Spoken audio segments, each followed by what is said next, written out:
So Chris, like, tell us, tell the people a little bit, give the little, your elevator pitch and, who you are, what you're doing. I mean, a lot of folks already know who you are, but for those that don't, just, let them know. I got started in entertainment back when I was in college at UNC Charlotte, which I don't think is UNC Charlotte anymore. It's just Charlotte University. But there was an outdoor amphitheater there, and they had an ad in, and they were circulating the college campus like they needed people to come work. Take ticket takers, people work, merchandise tents, things like that. I walked in and they immediately said, "Oh, you're going to security." I'm like, "Oh, well, okay." I'm not an angry person, but I guess they figured since I was male and I was young, they put me in.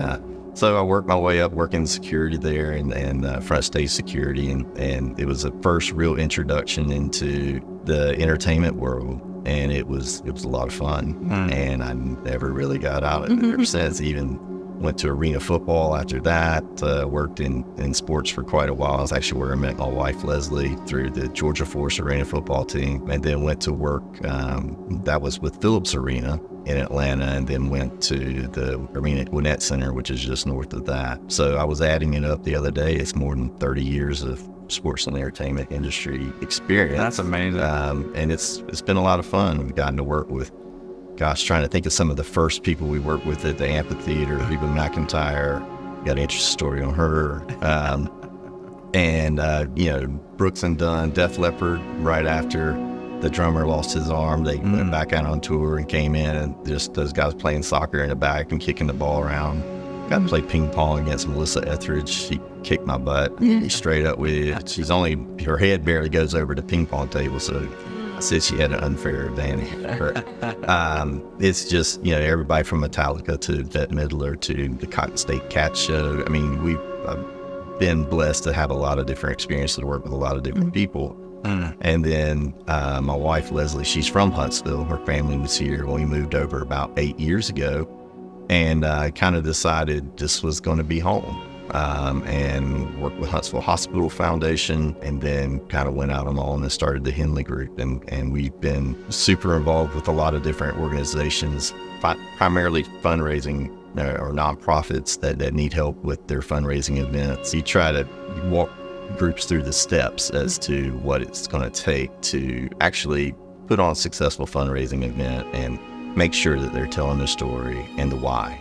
Always make the ask, well, why you're doing what you're doing, and almost always there's a good story to be told. That's interesting, because that's what we do for a living, is tell those stories. And so we're very excited to partner with you.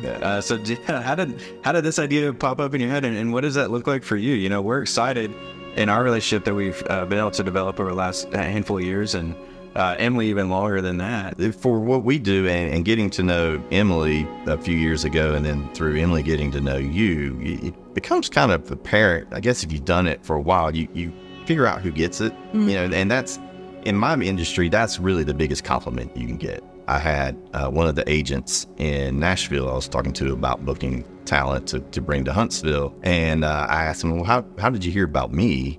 And he said, well, Ryan Murphy over at the Orion mention your name, and he says, you get it. And that was like the biggest compliment. Yes. It just kind of was one of those things, and you can't really describe it, but it does kind of work out to where in an event world, you don't get too high, you don't get too low, you got to handle the now, right? And sitting down talking with you guys when when Public Resource was getting started at Honest Coffee, we're having coffee, and just hearing your passion, your excitement about it, and really what you guys brought to the table. It was a smaller organization that actually has the capacity to listen, and you want to tell the stories. You want to get what's behind the scenes. It's not just oh, here's what we've got on our website, right? Anybody can read that. Sure. But the fact that you say, tell me a little bit more about yourself, what makes you tick. Some people are going to either listen or they're going to talk, right? Well, you guys are definitely listeners, and that's how you get the stories out. Just that first meeting with you guys, I'm like, they get it. And so then the opportunities have come up. I've had different organizations say, hey, we need a video component of what we're doing. And putting you guys with Cornerstone and how much they've talked about what a great job you did and how excited they were about what it was, and working within budgets. I mean, you guys get it. From my side of the fence, working with organizations that are actually trying to, tell their story, they need someone that understands kind of that angle and how to tell the story and how to ask the right questions. And you guys are 100% what we were looking for. Really excited to be able to have this partnership and be able to work together. I know sincerely when I hand you guys something, it's handled, and then I don't have to worry about it anymore. Well, that's really awesome, and you provided some really awesome opportunities for us over this last year that have just been awesome. Friendship and continued development with our community. Cornerstone, bringing them up as one of them. Absolutely fantastic group of folks. And so, those are the projects that we crave, because the depth is there. The genuine want to help the community is there. And so, and for us, it's a huge privilege to be able to tell that story. Well, we're very excited to partner with you and looking forward to all the things we'll be able to accomplish in the years to come. And thank you for even inviting us into that space. And we're very thankful that we have the availability and opportunity to support that. And so we look forward to everything that we'll create together.